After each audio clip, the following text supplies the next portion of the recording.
Hello everyone, welcome to Teja academy. So guys, మన ఛానల్లో ఉన్నటువంటి సబ్స్క్రైబర్స్ అందరికీ కూడా గుడ్ న్యూస్ అయితే రావడం జరిగిందండి. తెలంగాణ హైకోర్టు నుంచి భారీ నోటిఫికేషన్ విడుదలైంది. దీన్ని దృష్టిలో ఉంచుకొని మరి లాస్ట్ ఇయర్ మన ఆర్కే ట్యుటోరియల్లో కోర్స్ తీసుకున్నటువంటి అభ్యర్థులకు చాలామందికి ఉద్యోగాలు అయితే రావడం జరిగింది. సేమ్ ఫ్యాకల్టీ చేత అప్డేటెడ్ కంటెంట్, అప్డేటెడ్ క్లాసెస్తో మళ్ళీ లాంచ్ చేసామండి. కేవలం రూ. 399కే ఫుల్ కోర్స్ ఇస్తున్నాము. 1 ఇయర్ వ్యాలిడిటీ, 1000+ క్లాసెస్ ఉంటాయండి. టెస్ట్ సిరీస్ మరియు పీడిఎఫ్ మెటీరియల్ వీటితో పాటుగా ఉచితంగా అందజేయడం జరుగుతుంది. మొదటి 500 మంది అభ్యర్థులకు మాత్రమే 399 ఆఫర్ అయితే ఉంటుందండి. తర్వాత ఇది 599 రూపీస్ అయితే అవుతుంది. కావున వెంటనే కోర్స్ తీసుకోండి ఫ్రెండ్స్. మరి యాప్ లింక్ వీడియో డిస్క్రిప్షన్లో ప్రొవైడ్ చేశాను. మన యాప్ పేరు వచ్చేసి ఆర్కే ట్యుటోరియల్. మీకు యాప్ కనుక దొరకకపోతే డైరెక్ట్ యాప్ లింక్ అని మెసేజ్ పెట్టండి. తప్పకుండా మీకైతే లింక్ పంపడం జరుగుతుంది. డౌన్లోడ్ చేసి స్టోర్ ఆప్షన్లో కోర్స్ ఉంటుంది. సో డెమో చూసి వెంటనే పర్చేజ్ చేయండి. All the best. మనకి తెలంగాణ రాష్ట్రంలో మరి 2022లో హైకోర్టు నోటిఫికేషన్ అయితే విడుదల కావడం జరిగిందండి. సో ఈసారి భారీ స్థాయిలో మరి ఎప్పుడూ లేని విధంగా చరిత్రలోనే ఫస్ట్ టైం 1600 ఖాళీలను అయితే భర్తీ చేయడానికి నోటిఫికేషన్ విడుదల కావడం జరిగింది. చాలామంది అభ్యర్థులు ప్రీవియస్ పేపర్ అయితే ఒకసారి ఎక్స్ప్లెయిన్ చేయండి అని చెప్పేసి అడగడంతో వీటిని అయితే ఎక్స్ప్లెయిన్ చేయడం జరుగుతుందండి. మరి ప్రీవియస్ పేపర్స్ గురించి తెలుసుకోవడం అవసరమా అంటే 100% అవసరమే అండి. సో పేపర్ మళ్ళీ ఇలాగానే వస్తుంది. సేమ్ క్వశ్చన్స్ అయితే సేమ్ ఇదే మోడల్లో అయితే అడగడము జరుగుతుంది. మరీ హార్డ్గా రావు, మరీ ఈజీగా రావు, మోడరేట్గా అయితే అడుగుతారు. 2022లో లాస్ట్ టైం మరి మనకు ఈ నోటిఫికేషన్కి ఎగ్జామ్ అయితే కండక్ట్ చేశారండి. సో దానికి సంబంధించినటువంటి కొన్ని క్వశ్చన్స్ అయితే చూద్దాము. ఓకేనా? ముందుగా చిన్న లైక్ చేయండి ఫ్రెండ్స్. మొదటిసారి మన ఛానల్ చూస్తున్న సబ్స్క్రైబర్స్ ఎవరైతే అభ్యర్థులు ఉన్నారో సబ్స్క్రైబ్ చేయడం మాత్రం మర్చిపోవద్దు. మన టెలిగ్రామ్ గ్రూప్ లింక్ వీడియో డిస్క్రిప్షన్లో ఇస్తాను, జాయిన్ అవ్వండి. ఓకే. Question number 1. జూలై 19 నాటికి భారతదేశంలో ఎన్నిసార్లు ఆర్థిక ఎమర్జెన్సీని విధించడం జరిగింది? ఎన్నిసార్లు అండి? మొత్తము 0 అండి. ఓకేనా? సారీ, 0. 2019 నాటికి భారతదేశంలో ఎన్నిసార్లు ఆర్థిక అత్యవసర పరిస్థితిని విధించారంటే భారతదేశంలో ఇప్పటి వరకు ఒక్కసారి కూడా ఆర్థిక అత్యవసర పరిస్థితిని విధించలేదు. ఓకేనా? ఆర్థిక అత్యవసర పరిస్థితి భారత రాజ్యాంగంలోని 360 ఆర్టికల్ ప్రకారం అయితే విధిస్తారు. బట్ ఇప్పటి వరకు ఒక్కసారి కూడా మరి రాష్ట్రపతి భారతదేశంలో ఆర్థిక అత్యవసర పరిస్థితిని విధించలేదు. ఓకేనా? ఇంపార్టెంట్ క్వశ్చన్ అండి. చాలా తెలివిగా అడిగాడు క్వశ్చన్. చూడండి, ఇప్పటి వరకు 2019 వరకు ఎన్నిసార్లు విధించారు అంటే కొంతమంది డౌట్ వస్తుంది. అరే 2019 వరకు అంటే ఇంతకుముందు విధించే ఉంటారు అని చెప్పేసి డౌట్ వస్తుంది, కానీ ఒక్కసారి కూడా లేదు. ఓకే. Next one. ఆగస్టు 2019 నాటికి బాబా అటామిక్ రీసెర్చ్ సెంటర్ డైరెక్టర్ ఎవరున్నారండి అప్పుడు అంటే అజిత్ కుమార్ మహంతి గారు అయితే ఉన్నారు. సో ఇది కరెంట్ అఫైర్స్ కిందకి వస్తుందండి, దీన్ని వదిలేయండి. ఓకే. నెక్స్ట్. కన్వా యుద్ధము బాబర్ మరియు ఎవరి మధ్య జరిగింది? కన్వా యుద్ధము ఆన్సర్ వచ్చేసి ఆప్షన్ 4 అండి, రాణా సంఘ. ఓకేనా? ఎవరెవరికండి? బాబర్కి మరియు రాణా సంఘకి మధ్య జరిగింది. మీ అందరికీ కూడా చిన్న క్వశ్చన్ అండి. బాబర్ భారతదేశంలో మరి మొఘల్ సామ్రాజ్యాన్ని స్థాపించడంలో కీలక పాత్ర పోషించారు. మరి మొఘల్ సామ్రాజ్యం భారతదేశంలో స్థాపించడానికి ప్రధాన కారణమైనటువంటి యుద్ధము 1526లో జరిగిందండి, బాబర్కి మరియు ఇబ్రహీం లోడికి మధ్య. మరి ఆ యొక్క యుద్ధము పేరేంటి? కామెంట్ రూపంలో తెలియచండి. మోస్ట్ ఇంపార్టెంట్ క్వశ్చన్, చాలాసార్లు ఎగ్జామ్లో అడిగారు. 1926లో బాబర్కి మరియు ఇబ్రహీం లోడికి మధ్య జరిగినటువంటి యుద్ధము పేరేంటి? ఓకే, కామెంట్ చేయండి ఫ్రెండ్స్. మీకు తెలియకపోతే 1926 యుద్ధం అని చెప్పేసి కామెంట్ చేయండి, నేను ఆన్సర్ చెప్తా. ఓకే. Next one. భారత రాజ్యాంగంలోని ఏ అధికరణం రాష్ట్రపతి అభిశంసనను సూచిస్తుంది? Which article of the constitution of India deals with impeachment of the president? అభిశంసనము అంటారు. ఏ ఆర్టికల్ అండి? ఆర్టికల్ 61 అండి. 61వ ఆర్టికల్ ప్రకారము అవిశ్వాస తీర్మానము ప్రవేశపెట్టవచ్చు రాష్ట్రపతి పైన. Next one. దాదాసాహెబ్ పాల్కే అవార్డులు ఏ సంవత్సరంలో ప్రవేశపెట్టబడ్డాయి? దాదాసాహెబ్ పాల్కే ఎప్పుడండి? 1969వ సంవత్సరంలో వీటిని ప్రవేశపెట్టారు? ఓకేనా, 1969. ఇంపార్టెంట్ క్వశ్చన్ అండి. నెక్స్ట్ వన్ చూద్దాం. శాంతినికేతన్ వద్ద పాత భవనమును రవీంద్రనాథ్ ఠాగూర్ ఏ సంవత్సరంలో స్థాపించారు? శాంతినికేతన్ వద్ద పాత భవనమును రవీంద్రనాథ్ ఠాగూర్ ఏ సంవత్సరంలో స్థాపించారంటే 1901లో. మరి భారతదేశంలో నోబెల్ బహుమతి పొందిన ఏకైక వ్యక్తి అంటే ఫస్ట్ పర్సన్ రవీంద్రనాథ్ ఠాగూర్ సాహిత్యంలో, అది కూడా. ఓకేనా, సో 1913 ఆ టైంలో అయితే రావడము జరిగింది. ఇంపార్టెంట్ పర్సన్ అండి. Okay, next one. Rani ki Vav, రాణి యొక్క మెట్ల బావి గుజరాత్లోని డాష్ వద్ద ఉంది. సో యునెస్కో వారసత్వ జాబితాలో చోటు లభించిందండి దీనికి. రాణి కి వావ్ మెట్ల బావి అండి ఇది. మరి ఎక్కడ ఉంది ఇది? గుజరాత్లో పఠాన్ అనేటువంటి ప్లేస్లో ఉందండి. ఎక్కడ ఉంది? పఠాన్. ఇంపార్టెంట్ క్వశ్చన్ అండి. Next one. ఐక్యరాజ్యసమితి విద్య, శాస్త్రీయ మరియు సాంస్కృతిక సంస్థ ఏ సంవత్సరంలో ఏర్పడింది? ఇప్పుడండి 1945వ సంవత్సరంలో ఏర్పాటు కావడాన్ని మనము చూడవచ్చు. చాలా ఇంపార్టెంట్ క్వశ్చన్ అండి. ఓకేనా, సో మన కోర్సులో జీకేకి సంబంధించినటువంటి వీడియోలు కూడా ఉన్నాయండి చాలా వరకు. ఓకే, ప్రతిరోజు ఇక నుండి మన ఛానల్లో ప్రతిరోజు ఒక మోడల్ పేపర్ అప్డేట్ చేయడం జరుగుతుందండి, ఎవరైతే యొక్క హైకోర్టు ఉద్యోగాలకు ప్రిపేర్ అవుతున్నారో. ఓకేనా, చాలా అంటే చాలా క్లియర్గా మోస్ట్ ఎక్స్పెక్టెడ్ బిట్స్ని అయితే మీకు అందచేయడం జరుగుతుంది. Okay, next one.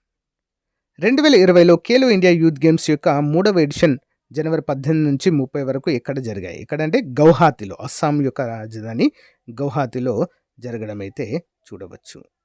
ఓకేనా, సారీ, అస్సాం యొక్క రాజధాని కాదు ఇది. అస్సాం యొక్క రాజధాని గౌహాతి కాదండి, గమనించాలి. గౌహాతి అనేది ఒక city name. Okay, next one. మొదటి పరమవీర చక్ర ఎవరికి లభించింది?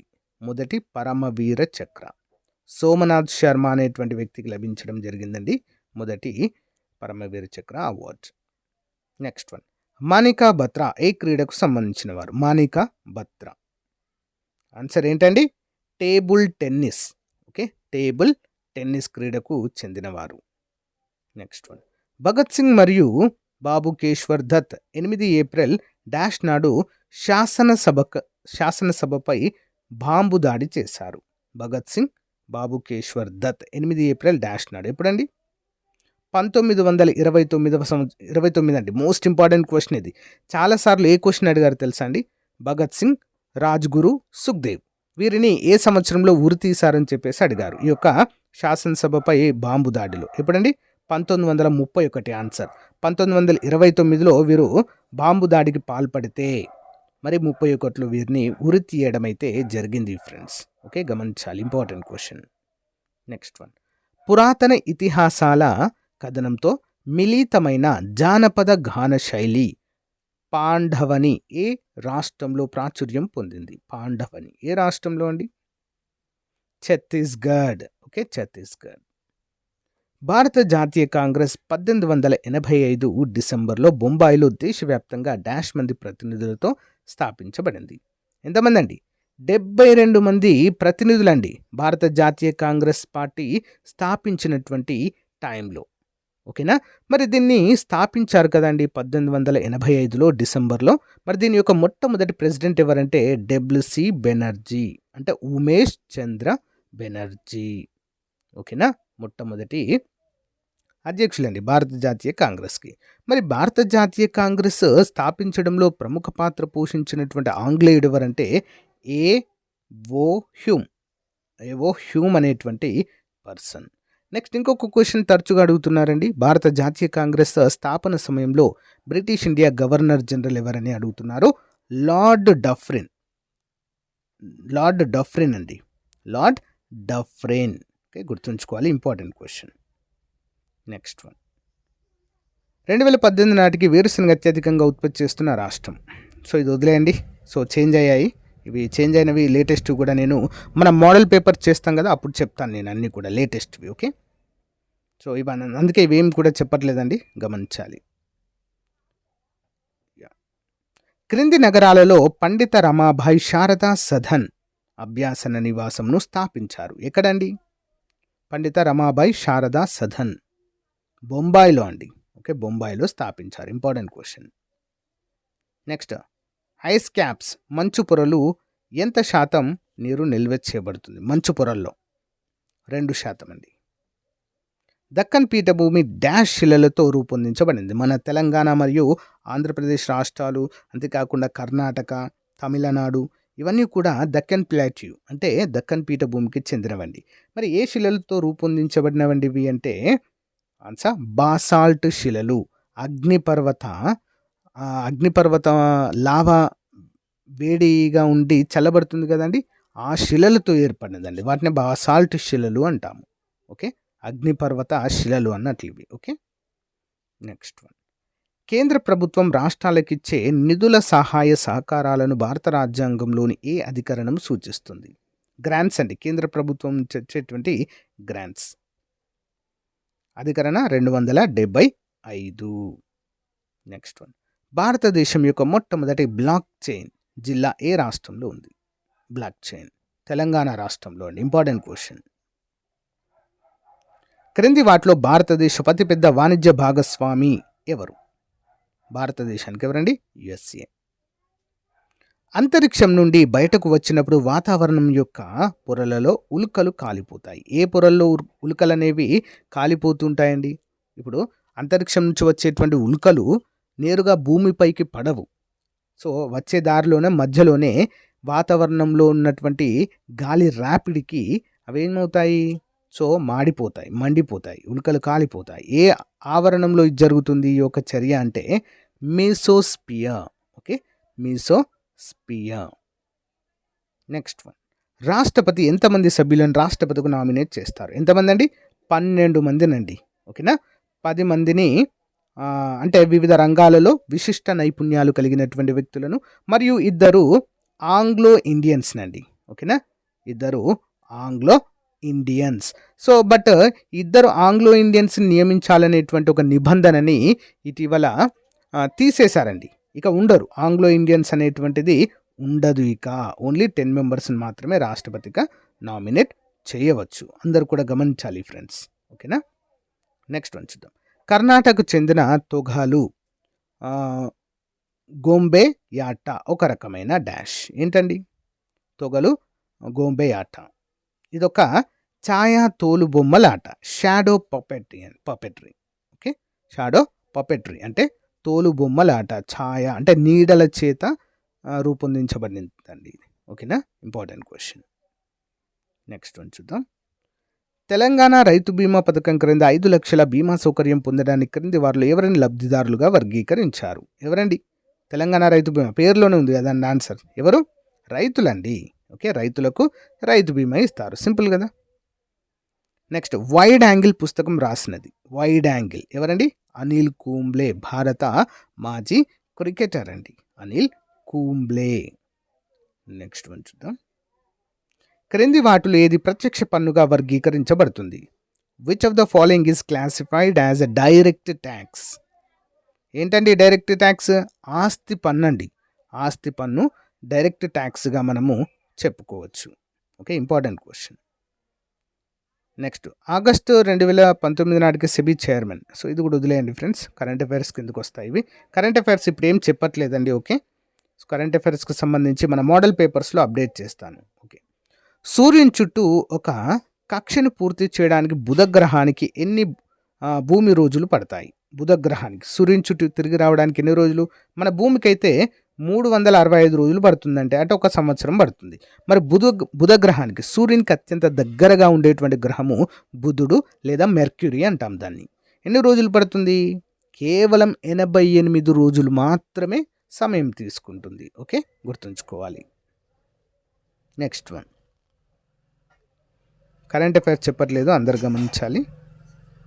వింధ్యా పర్వత శ్రేణి మరియు సత్పురా పర్వత శ్రేణి మధ్య ఏ నది ప్రవహిస్తుంది? ఏంటండి? నర్మదా. ఓకే, నర్మదా. నెక్స్ట్ తపతి. నర్మదా, తపతి అనేటువంటి నదులు మరి వింధ్య సాత్పుర పర్వత శ్రేణుల మధ్య ప్రవహిస్తాయండి. దాన్ని మనము పగులు లోయ అంటాము.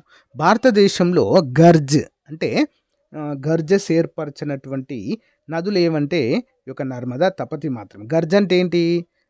ఫర్ ఎగ్జాంపుల్ డెల్టాలను ఏర్పరచినటువంటివండి. ఎందుకు ఏర్పరచవంటే ఇది పగులు లోయ గుండా ప్రవహిస్తుంది. అంటే ఒక చీలికలు, ఓకే, ఒక కొండ ప్రాంతం యొక్క చీలిక ప్రాంతం. అక్కడ మట్టి ఇలాంటివి ఏమి ఉండవు. వాటిని అన్నిటిని మోసుకొస్తేనే ఒక చోట మేటలాగా ఏర్పరిచి సారవంతమైన భూమిని డెల్టాలుగా ఏర్పరుస్తుంది. బట్ ఇవి ఏర్పరచదు. ఓకే, గమనించాలి. అండ్ అంతేకాకుండా భారతదేశంలో ఇక్కడ పశ్చిమాన ప్రవహించేటువంటి నది అండి ఇది. ఓకే, నర్మదా, తపతి ఇవన్నీ కూడా. Okay, next one. క్రింది స్వాతంత్ర సమరయోధులలో కకోరి కుట్ర కేసులో భాగం కానివారు ఎవరు? కకోరి కుట్ర కేసులో భాగం కానివారు. సో ఖుదీరామ్ బోస్ అనేటువంటి వ్యక్తి భాగం కాదండి. అష్ఫాకుల్లా ఖాన్, చంద్రశేఖర్ ఆజాద్, రాజేంద్ర లహారీ అనేటువంటి వారు ఈ యొక్క కకోరి కుట్ర కేసులో భాగంగా ఉన్నారు. Important question. నెక్స్ట్ వన్ చూద్దాం. ఇది కూడా అవసరం లేదు. ఏటీఎంను ఎవరు కనుగొన్నారు? ఏటీఎంను ఎవరు కనుగొన్నారు? ఆటోమేటిక్ టెల్లర్ మిషన్ అంటారండి. ఎనీ టైం మనీ కాదు. చాలామందికి ఎనీ టైం మనీ అనుకుంటారు, కానీ కాదు. ఆటోమేటిక్ టెల్లర్ మిషన్ దీని యొక్క ఫుల్ ఫామ్, అబ్రివేషన్. ఓకే, ఎవరు కనుగొన్నారు దీన్ని? John Shepherd Barron. Next one. క్రింది వాటిలో కేరళలో ప్రదర్శించే కళారూపము కానిది. కేరళలో ప్రదర్శించారండి. ఏంటి? కూచిపూడి కాదు. చకియార్ కూతు, కృష్ణాటం, కుడియాటం అనేవి కేరళలో ప్రదర్శిస్తారు. కూచిపూడి అనేది ఇక్కడ ప్రదర్శిస్తారు మరి? ఆంధ్రప్రదేశ్ అండి. ఆంధ్రప్రదేశ్ రాష్ట్రం యొక్క సాంప్రదాయ నృత్యము కూచిపూడి. రిమైనింగ్ అన్నీ కూడా కేరళలో. చకియార్ కూతు, కృష్ణాటం, కుడియాటం ఇవన్నీ కేరళలో ప్రదర్శిస్తారు. ఓకే, హిమానినాదాలను ఇలా కూడా పిలుస్తారు. ఏమని పిలుస్తారండి హిమానినాదాలు? ఘనీభవించిన మంచు నదులు అంటారు. అంతే కదా అండి. భారతదేశంలో 2 రకాల నదులు ఉంటాయండి. ఓకేనా. సో తూర్పున ఉండేటువంటి నదులన్నీ కూడా హిమాలయ నదులండి. లైక్ గంగా, బ్రహ్మపుత్ర, ఓకేనా, సింధు ఇవన్నీ కూడా హిమాలయ నదులు. వీటిని మనము జీవనదులు అని కూడా అని పిలుస్తాము. ఓకేనా. మంచు ఈ యొక్క హిమానీనాదాలు కరిగి అవి నీటిగా మారి నదులుగా ప్రవహిస్తాయి. అందుకే ఇవి జీవనదులు, ఎప్పుడు కూడా ప్రవహిస్తూనే ఉంటాయి. Okay, next one. So read the given passage and answer the questions that follow. అంటే మనకి ఇంగ్లీష్ అండి, జనరల్ ఇంగ్లీష్ ఇది. ఈ ప్యాసేజ్ అంతా చదివి మనం వీటికి ఆన్సర్ చేయాలి. ఓకేనా. వీటి కూడా ఎక్స్ప్లెయిన్ చేయట్లేదండి. సో వీటిని టాపిక్ వైజ్గా మనము క్లాసెస్ అయితే చూద్దామండి వీటిపైన కూడా. సో ఏం ప్లాన్ చేశానంటే మోడల్ పేపర్స్, అంతేకాకుండా టాపిక్ వైజ్గా కొన్ని ఇంపార్టెంట్ బిట్స్ కూడా మీకు ఎప్పటికప్పుడు కూడా ఎక్స్ప్లెయిన్ చేయడానికైతే ప్లాన్ చేస్తున్నాను ఫ్రెండ్స్. అందరూ కూడా గమనించాలి. అందుకే ఇవి యాంటోనిమ్స్ ఉంటాయి, సినోనిమ్స్ ఉంటాయి, క్లోజ్ టెస్ట్ అని ఉంటాయి, చాలా ఉంటాయండి మన సిలబస్లో. సో అవన్నీ కూడా మనము 1 by 1 క్లియర్గా ఎక్స్ప్లెయిన్ చేస్తూ అయితే చూద్దాం. అందుకే వీటిని ఎక్స్ప్లెయిన్ చేయట్లేదు ఇప్పుడు. ఓన్లీ జిఎస్ మాత్రమే ఇప్పుడు చెప్పానండి. మనకు జిఎస్ మరియు జనరల్ ఇంగ్లీష్ 2 ఉంటాయి మనకు సిలబస్లో భాగంగా. ఇప్పుడు ఓన్లీ ఏం చెప్పుకున్నాం మనము? జిఎస్ మాత్రమే చెప్పుకోవడం అయితే జరిగింది. ఓకేనా. సో ఇదండి మరి. ఇంగ్లీష్ పైన మీకు కావాలంటే కంపల్సరీగా నెక్స్ట్ క్లాస్లో అయినా చేస్తాను.